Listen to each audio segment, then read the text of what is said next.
नमस्कार दोस्तों, स्वागत है आपका हमारे YouTube चैनल महेश प्रजापति में। इस समय हम बोर्ड एग्जाम 2022 का मैथ्स 1 का पेपर सॉल्यूशन बता रहे हैं, जो कि हिंदी मीडियम के लिए है और इसी तरह इंग्लिश मीडियम की वीडियो भी आपको हमारे चैनल पे मिल जाएगी। तो अभी हम करने वाले हैं हिंदी मीडियम का क्वेश्चन नंबर 3, जो कि पार्ट 2 में हमने इंक्लूड किया। इसी तरह क्वेश्चन नंबर 1 2 ऑलरेडी हमने पार्ट 1 में किया, जिसकी लिंक आपको डिस्क्रिप्शन मिल जाएगी, और रिमेनिंग जो क्वेश्चन नंबर 4 एंड 5 होगा पार्ट 3 में मिलेगा। मतलब आज हम करेंगे question number 3 only this part में, जो कि पार्ट 2 है। रिमेनिंग क्वेश्चन आपको अलग अलग पार्ट्स में आपको मिल जाएंगे, और सारे की सारे लिंक आपको डिस्क्रिप्शन मिल जाएगी, जहाँ से वहां से आप देख सकते हैं। और इंग्लिश मीडियम बच्चे हैं तो वो भी जाके देख सकते हैं। उसके लिए हमने सेपरेट वीडियो बनाया है, क्योंकि मैथ्स 1 मैथ्स 2 और इंग्लिश का पेपर हम दोनों मीडियम के बच्चों के लिए कंप्लीट पूरा सॉल्यूशन करके दे रहे हैं। ये आने वाले बच्चे इसका एज ए रिवीजन कर सकते हैं। तो चलिए स्टार्ट करते हैं। तो हम आते हैं क्वेश्चन नंबर 3 पे। क्वेश्चन नंबर 3 में जो क्वेश्चन नंबर 3 ए दिया है, यह आपकी एक्टिविटी बेस्ड क्वेश्चन है। निम्नलिखित में से किसी एक कृति को पूर्ण करें। मतलब दो एक्टिविटी बेस्ड क्वेश्चन दिया है, जहाँ से आपको एक ही एक्टिविटी बेस्ड क्वेश्चन करना है, जहाँ पे आपको 3 मार्क्स मिलते हैं। तो फर्स्ट हमारा क्वेश्चन है, जो कि बहुत इंपॉर्टेंट है, और इस क्वेश्चन को हमने कितनी बार बताया था, और ये एग्जाम में आया भी। एग्जाम के पहले भी मैंने इसको बताया था और एग्जाम में आ गया। यदि वर्ग समीकरण के X square minus 10x plus 3 equal to 0 का 3 यह मूल है, मतलब 3 इसका एक सॉल्यूशन है, तो k का मान ज्ञात करने के लिए निम्न कृति को पूर्ण करिए।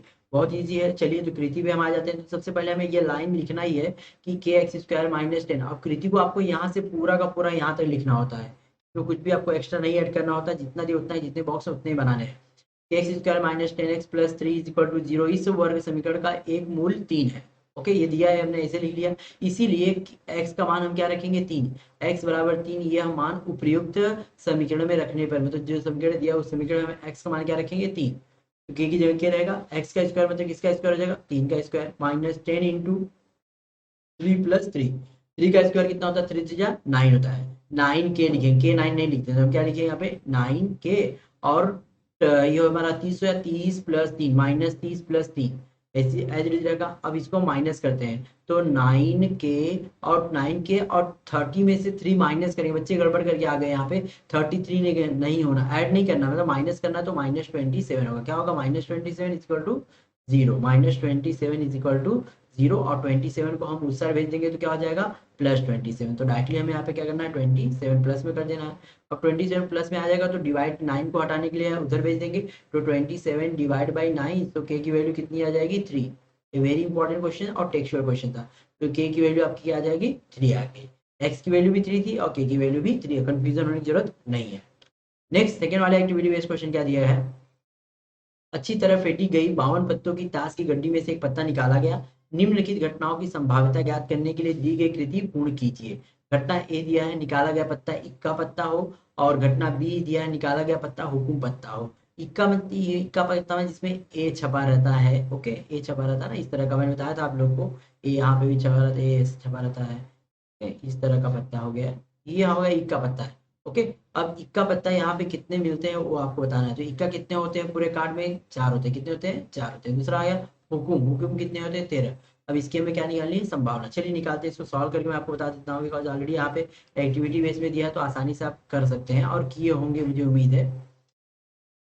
चलिए, तो यहाँ पे क्या करना है, नमूना अवकाश यस रहेगा। डायरेक्टली हमें क्या लिखेंगे, number of S is equal to 52। Number of S is equal to 50, क्योंकि यहाँ पे गिनती 1 2 3 आपको लिखने की जरूरत नहीं है। नंबर ऑफ एस 52 हो जाएगा। घटना ये क्या बोल रहा है, निकाला गया पत्ता इक्का पत्ता, तो number of A is equal to कितना हो जाएगा, 4। प्रोबेबिलिटी का formula, probability of A is equal to number of A upon number of S.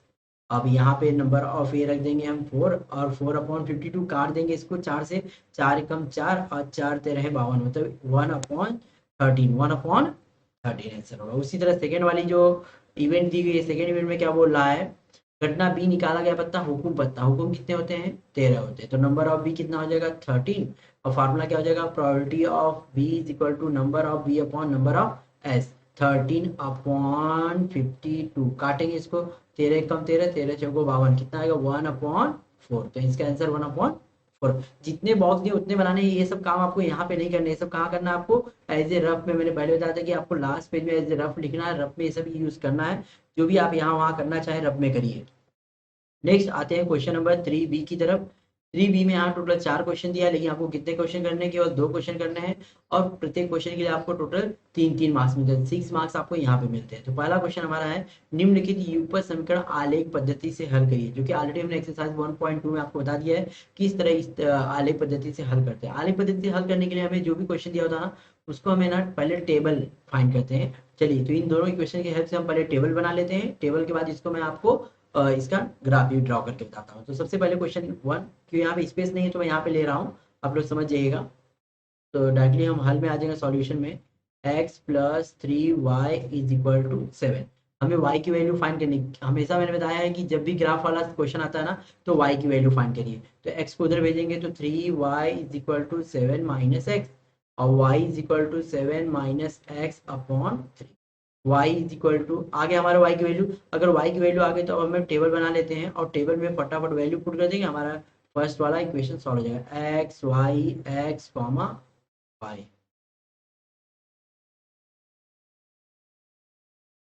चलिए, यहाँ पे हम ना x की वैल्यू ऐसा रखना है ना कि 7 से मल्टीप्लाई करने के बाद ना 3 का टेबल बनना चाहिए, 3 का पहाड़ा बनना चाहिए। अगर ऐसा नंबर नहीं बना, समझिए 5 आ जाएगा ऊपर, 5 बचेगा तो 5 3 के बारे में आता है क्या? नहीं। हमें ऐसा बनना चाहिए जो 3 के बारे में, जैसे 3 आता है, 6 आता है, 9 आता है, 15 आता है, 12 आता है, इस तरह होना चाहिए।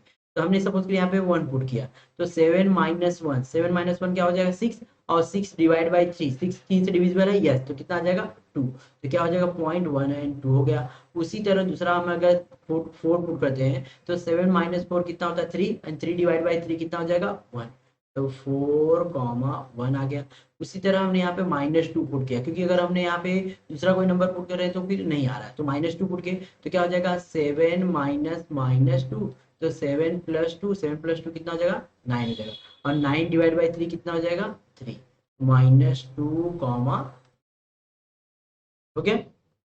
ये सारी वैल्यू आ गई। उसी तरह आपको सेकेंड इक्वेशन से भी इसी तरह टेबल बनाना है। तो सेकेंड इक्वेशन टेबल में यहाँ बनाता हूँ, 2x + y = -1, y की वैल्यू फाइंड करनी है, x को उधर भेज देते हैं, तो y = 2x वहाँ जाएगा, तो -2x - 1। अब टेबल बनाते हैं, x y x, y।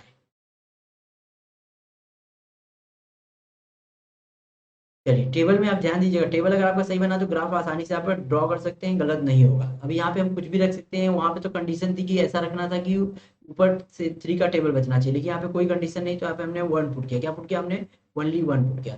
तो 2 एंड कितना हो जाएगा? -2 एंड -1 कितना हो जाएगा? -3। इसी तरह 2 पुट किया तो 2 2 4, -4 एंड -1 कितना हो जाएगा? -5। इसी तरह हमने यहाँ पे सपोज करिए -2 पुट किया। क्या किया मैंने? -2 पुट किया, तो -2 -2, 2 टू जा कितना हो जाएगा? 4, 4 - 1, 4 - 1 कितना हो जाएगा? 3। ये हमारे पॉइंट आ गए, 1, -3, 2, -5 एंड -2, 3। ये हो गया, आसानी से हमने पॉइंट निकाल दिया। अब चलिए इसको हम प्लॉट करते हैं हमारे ग्राफ में। तो हमने यहाँ पे ग्राफ ड्रॉ कर, ग्राफ के लिए 2 लाइन ड्रॉ किया है।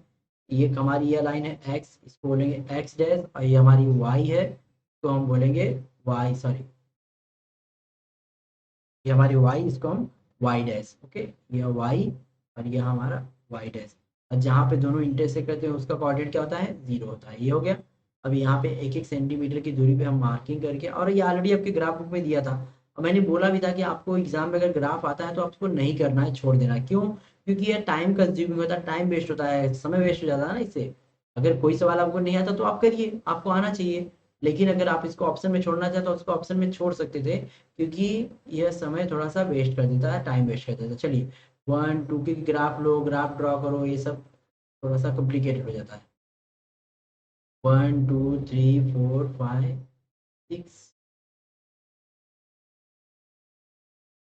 समय बचाने के लिए आप दूसरे क्वेश्चन को किसी को अटेम्प्ट कर सकते थे, क्योंकि ऑप्शन दिया रहता है।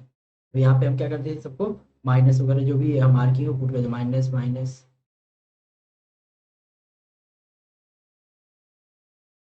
चलिए, हो गया प्लॉट। अब हम पॉइंट्स प्लॉट करना शुरू करते हैं, हमारा ग्राफ रेडी हो गया है।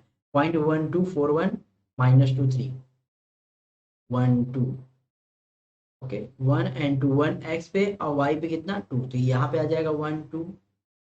चलिए, जहाँ पे हम लिख रहे हैं ना वहाँ पे आपको मार्किंग करके बताना भी जरूरी है कि कहाँ पे है 1 2, ओके, यहाँ पे है, तो 1 2, 1। चलिए, नेक्स्ट दूसरा पॉइंट हमारा जो रहेगा उसको भी लिखेंगे।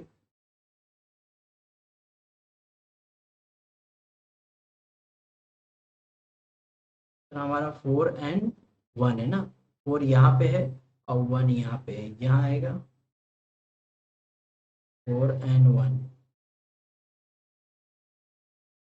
4 एंड 1।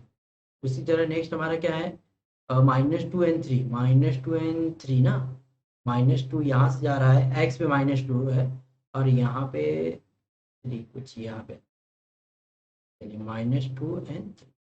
ये तीनों पॉइंट प्लॉट करने के बाद अगर देखना है, अगर एक लाइन में आता है तो समझिए आपका टेबल सही, वरना गलत है। यस, मेरा तीनों एक लाइन में आया तो हम इस तीनों लाइन को जाती हुई एक लाइन ड्रॉ कर देंगे।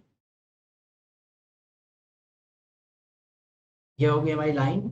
और इसका इक्वेशन क्या था, इक्वेशन आपको पीछे से लिख लेना। इक्वेशन क्या था, x + 3y = 7, x +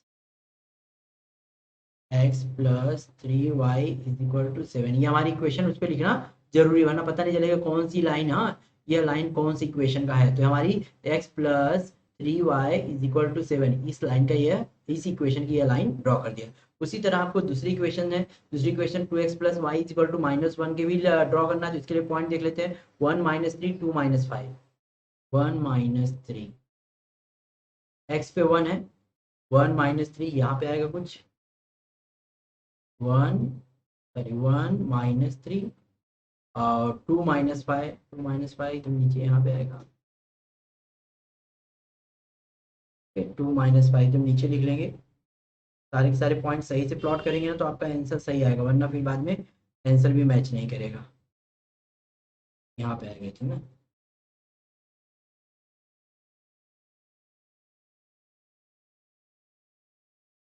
2 - 5 और उसी तरह -2 एंड 3 बताइए, इसी पे आएगा, तीनों आगे पॉइंट। अब तीनों देखिए एक लाइन में है तो इसको हम क्या करते हैं, जोड़ देते हैं। आप लोग प्रॉपर सही तरीके से जोड़िएगा। यस, चलिए जुड़ गए, देखिए तीनों एक लाइन में है ना।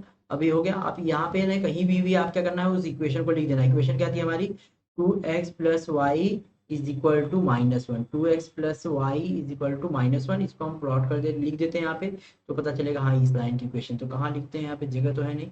यहाँ पे सपोज करिए आप लाइन थोड़ा आगे बढ़ा के 2x + y = -1, ये हमारी इक्वेशन हो गई। अब जहाँ पे दोनों लाइन इंटरसेक्ट करती हैं, यहाँ पे इंटरसेक्ट करे, वही हमारा क्या होगा, आंसर होगा। मतलब x की वैल्यू हमारी कितनी हो जाएगी, -2 और y की वैल्यू कितनी होगी, 3। आपने भले ही पॉइंट कुछ भी प्लॉट किया हो, कुछ भी लिया हो, मैंने 2 3 4 5 भी कुछ भी लिया, वैसे आपने कुछ भी लिया हो, लेकिन आंसर आपको दोनों का सेम आएगा। x की वैल्यू -2 आएगी और y की वैल्यू 3 आएगी, यही आना चाहिए। अगर ये नहीं आया तो गलत है, फिर ये ध्यान दीजिएगा। नेक्स्ट क्वेश्चन नंबर सेकेंड क्या बोल रहा है, किसी नाट्यगृह में कुर्सियों की कुल 27 कतारें हैं। पहली कतार में 20 कुर्सियां हैं, दूसरी कतार में 22 कुर्सियां हैं तथा तीसरी कतार में 24 कुर्सियां हैं तथा आगे इसी प्रकार है। नाट्यगृह में कुल कितनी कुर्सियां, कुल निकालना है, मतलब हमें यहाँ पे क्या है, एसएन का फॉर्मूला लिखना पड़ेगा। एसएन में तो ज्ञात करना है, तो इसके लिए हमें ए की वैल्यू क्या होगी, तो लिखेंगे यहाँ पे सॉल्यूशन में, हल में, यहाँ ए की वैल्यू कितनी दी गई है, 20। डिफरेंस कितना है, क्योंकि ये पहली कतार में 20, अगले में 22, अगले में 24, मतलब डिफरेंस कितना हो गया, 2। और एन कितना है, टोटल कितनी कतारें हैं, 27 कतारें हैं, और एस 27 हमें क्या करना है, फाइंड करना है। तो एस एन का फॉर्मूला लगाते हैं, S N = n/2 2a + n-1d। Value put कर देते हैं, एस 27 27/2, तो ए की वैल्यू कितनी है, 20 प्लस एन की वैल्यू 27 - 1, और डिफरेंस हमारा कितना दिया है, 2। सारी वैल्यू प्लॉट कर दिए। 27 को 2 से डिवाइड नहीं करना, मतलब पॉइंट में आ जाएगा, इसको एज इट इज रखिए, कोई नंबर बाद में कैंसिल होगा। 27/2 ये हमारा कितना, 40 प्लस ये हमारा 26 इंटू 26 का 2 में इंटू करें 52 हो जाएगा। तो आगे लिखते हैं हम यहाँ पे 27/2 और 40 प्लस 50, 27/2 इंटू 92, 92 का हाफ हो रहा है, कितना होगा, 46 हो जाएगा। और 27 इंटू 46, 27 का 46 में इंटू करेंगे तो 1242 आंसर आ जाएगा, S27। तो S27 की वैल्यू कितनी आ गई, 1242। लास्ट में आपको लिख देना है, इसीलिए उस नाट्यगृह में कुल 1242 कुर्सियां, लास्ट लाइन आपको लिखना जरूरी है। नेक्स्ट क्वेश्चन नंबर थर्ड पे आते हैं। क्वेश्चन नंबर थर्ड में क्या दिया है, मनीष और सविता की आयु का, वर्तमान आयु का योगफल 31 वर्ष, 31, हाँ 31 वर्ष है, 3 वर्ष पूर्व मनीष की आयु सविता की उस समय की आयु की चौगुनी थी, तो दोनों की वर्तमान आयु ज्ञात करिए। देखिए यहाँ पे दो कंडीशन बन रही है, मतलब ये हमारा क्या है चैप्टर नंबर 1, दो समीकरण वाले। ओके, दो समीकरण बनेगा यहाँ पे, तो आपको यह रेखीय, हाँ रेखीय युगपत समीकरण बनने वाले हैं। तो मान लेते हैं यहाँ पे क्या ज्ञात करना, उनकी वर्तमान आयु। तो मान लेते हैं हम यहाँ पे हल में माना मनीष की वर्तमान आयु,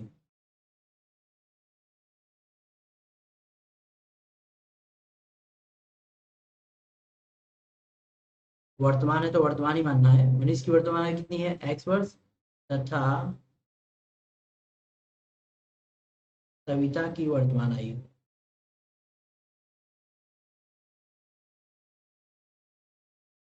y वर्ष है। ओके, दोनों हो गया। अब क्या है, पहली कंडीशन में दिया कि दोनों कितने साल के हैं, जोड़ के 31। तो पहली शर्तानुसार, प्रथम शर्तानुसार या तो पहली क्या लिख सकते हैं, पहली शर्तानुसार, पहली शर्त के अनुसार। पहली शर्त में क्या बोल रहा है, x plus y equal to कितना हो जाएगा 31। ये इक्वेशन नंबर हमारी क्या हो जाएगी, 1 हो जाएगी। दूसरी शर्त में क्या बोल रहा है, 3 वर्ष पूर्व, अभी मनीष की एज कितनी है, x है, तो 3 साल पहले कितनी होगी, x माइनस 3 रही होगी। और उसी समय सविता की एज कितनी रहेगी, उसी समय x y माइनस 3 रही होगी। तो बोल रहा है 3 साल पहले जो मनीष की एज थी ना, वह सविता की एज की कितनी थी, 4 गुना थी। चलिए इसको हम आगे लिखते हैं यहाँ पे, दूसरी शर्तानुसार क्या लिखेंगे, दूसरी शर्तानुसार, दूसरी शर्तानुसार, दूसरी सेकंड कंडीशन, दूसरी शर्त में क्या बोल रहा है कि जो मनीष की 3 साल की पहले की एज थी, उस समय की सविता की एज की, सॉरी सविता की एज उस समय क्या थी, y माइनस 3 की 4 गुना थी, क्या थी, 4 टाइम्स। अब इसको सॉल्व करते हैं, x माइनस 3 और यह 4x minus 12, x minus x y एक साइड लेंगे, सॉरी ये y आएगा, एक्स वाई एक साइड लेंगे तो 4y इधर आएगा, और माइनस 12 प्लस 3 हो जाएगा। x minus 4y is equal to -9, क्योंकि बड़ा नंबर माइनस से -9। ये कथन नंबर 2 हो गया। कथन नंबर 2 में देखिए x यहाँ पे प्लस में दिया है, x यहाँ पे प्लस में है, x वहाँ भी अकेला है, यहाँ भी अकेला है, लेकिन दोनों का मार्क सेम है, तो हम क्या करते हैं, घटाने के लिए क्या करते हैं, दोनों का मार्क चेंज करने के लिए घटा देते हैं। तो समीकरण 1 में से समीकरण 2 को घटाने पे, 2 को 1 से घटाइए, 1 को 2 घटाइए, मतलब एक ही होने वाला है। समीकरण 1 में से समीकरण 2 को क्या करना है, घटाने पर। चलिए, तो समीकरण 1 क्या है, x plus y is equal to 31 है, और यह क्या है, x minus 4y is equal to -9 है। घटाते समय लाइन थोड़ा नीचे मारना है, क्योंकि मार्क चेंज करना है, प्लस है तो माइनस, माइनस है तो प्लस, माइनस है तो प्लस। ये हमारा x एक्स कैंसिल हो गया, एक प्लस एक माइनस कैंसिल हो गया, ये हमारा क्या हो जाएगा, 5y, कितना हो जाएगा, 5y, 5y is equal to 40। तो y इज इक्वल टू 40/5, तो y इज इक्वल टू क्या हो जाएगा, 8। y की वैल्यू आ गई, अगर y की वैल्यू आ गई तो हम x की वैल्यू भी निकाल सकते हैं। y का मान हम कथन 1 या 2 में कहीं भी रख सकते हैं, तो हम कहाँ रखते हैं, 1 में रखते हैं। तो लिखेंगे y का मान समीकरण 1 में रखने पर, तो x plus 8 is equal to 31, y is equal to 31 minus 8, तो सॉरी x हम निकाल रहे हैं, तो y कहाँ से निकाल, तो x की वैल्यू हमारी कितनी आ जाएगी, माइनस कर देंगे 23, कितनी आ जाएगी, x इज इक्वल टू 20। ये हमारा आगे लास्ट में आपको लिख देना, इसीलिए मनीष की, हाँ मनीष की वर्तमान आयु बराबर 23 साल, ओके, 23 वर्ष, और सविता की वर्तमान आयु बराबर 8 वर्ष। चलिए नेक्स्ट क्वेश्चन पे, अगला क्वेश्चन हमारा दिया है, निम्नलिखित वर्ग समीकरण सूत्र विधि से हल करिए। यहाँ फार्मूला मेथड से करना है, जो कि आपका एक्सरसाइज 2.4, इसको मैंने कई बार आप लोग करा दिया। देखिए जो भी वर्ग समीकरण सॉल्व करने जाते हैं, तो उसको पहले हमें क्या देखना पड़ता है, वह स्वरूप में है कि नहीं। वो हमारे स्वरूप में है, यस, स्वरूप कैसे बताया था मैंने, स्वरूप होता है x square plus b x plus c is equal to 0, यह सामान्य स्वरूप होता है, सामान्य स्वरूप में है, तो इसको हम सॉल्व करते हैं। चलिए सॉल्व करते हैं, लिखेंगे x square plus 10x plus 2 is equal to 0। पहले हम उससे तुलना करेंगे, तो क्या लिखेंगे, a x square plus b x plus c बराबर 0 से तुलना करने चलिए तुलना कर देते हैं, तो a की वैल्यू कितनी हो जाएगी 1, b की एक्स स्क्वायर के आगे कुछ भी नहीं दिया तो 1 हो जाएगा, और b की वैल्यू कितनी हो जाएगी 10, और c की वैल्यू कितनी 2। अब हमें क्या निकालना है, बी स्क्वायर 4ac की वैल्यू, बी स्क्वायर 4ac, क्योंकि पूरे फार्मूले का ये छोटा सा पार्ट है जो कि अभी स्टेप वाइज करना है। तो बी स्क्वायर मतलब किसका, 10 का स्क्वायर माइनस 4 इंटू 1 इंटू 2, 10 का स्क्वायर कितना हो जाएगा 100, 4 1 जा 4 2 जा 8, माइनस कर देंगे 90। ये हमारी बी स्क्वायर 4ac आ रही है। अभी पूरा आंसर नहीं आया, अब हम फार्मूला अपना अप्लाई करते हैं। अगर x दिया तो x लेंगे, y दिया है तो y, m रहे तो m लेना। तो x दिया है तो x is equal to minus b plus minus करनी में b square minus 4ac upon 2a, minus की माइनस रखेंगे, b की वैल्यू कितनी दी गई है 10, plus minus B square 4c अभी हमने निकाला था 92 अपॉन 2 इंटू ए की वैल्यू 1 -10। इसको देखिए मैंने आप लोगों को लास्ट टाइम मैंने बताया था, अगर 50 है तो 50 को हम क्या लिख सकते हैं, 25 गुणे 2 लिख सकते हैं, क्योंकि 25 का रूट कितना होता है 5 होता है, तो 5 करने में तो हमारा आंसर हो जाता है। इसी तरह हम ये 92 भी स्प्लिट कर सकते हैं। अगर 93 होता तो इसको स्प्लिट नहीं कर पाते, क्योंकि यह हमारा क्या है इवन नंबर, ऑड नंबर हो जाता है, विषम संख्या। लेकिन 92 सम संख्या है, तो देखते हैं अगर ये 4 से डिविजिबल है तो कर सकते हैं। 4 से डिविजिबल है, यस, तो 4 से डिविजिबल हम तो इसको क्या लिखेंगे 4 इंटू 23, 4 इंटू 23, 4 इसलिए लिखिए 4 का रूट कितना होता है 2 होता है, इसलिए 2 यहाँ पे 2 रहेगा, -10 प्लस माइनस 4 का 2 रूट 23 अपॉन, अभी बच्चे क्या करते हैं 2 को 10 से कैंसिल कर दे आंसर, ऐसा नहीं होता है कभी भी। आज में ध्यान दीजिएगा, अभी वैसे कैंसिल मत किया करिए। अभी हम पहले 2 का है कॉमन ले लेते हैं, 2 कॉमन ले लेते हैं, तो यहाँ पे लिख रहे हैं 2 हमने कॉमन लिया तो क्या बचेगा -5 प्लस माइनस रूट 23 अपॉन 2, 2 से 2 कैंसिल हो जाएगा, -5 प्लस माइनस रूट 23, ये आपका आंसर आ गया। इसको एक बार 2 बार लिख दीजिए, x is equal to -5 plus 23 और x इज इक्वल टू -5 -20, ये आपका आंसर आ चुका है दोनों। इस तरह हमने क्वेश्चन नंबर 4 भी कंप्लीट कर दिया। तो यहाँ पे हमने पार्ट 2 कंप्लीट किया, जिसमें हमने क्वेश्चन नंबर 3a और 3b लिया था। रिमेनिंग जो क्वेश्चन है क्वेश्चन 4 एंड 5 हम नेक्स्ट पार्ट में लेंगे, और सारे पार्ट की लिंक आपको डिस्क्रिप्शन बॉक्स में मिल जाएगी, जाके आप यहाँ से देख सकते हैं। और इसी तरह इंग्लिश मीडियम के बच्चे हैं तो उनके लिए भी वीडियो भी मिल जाएगी, उसके लिए हम चैनल पे विजिट करिए, इंग्लिश मीडियम के लिए मैंने सॉल्यूशन बनाया है। चलिए अब मिलते हैं हम अगली वीडियो में। उसके पहले आप लोग हमारे चैनल को सब्सक्राइब कर लीजिएगा, और वीडियो को लाइक करिएगा, कमेंट करना ना भूलिएगा, और अपने दोस्तों में जरूर शेयर करिएगा। मिलते हैं हम लोग नेक्स्ट वीडियो में।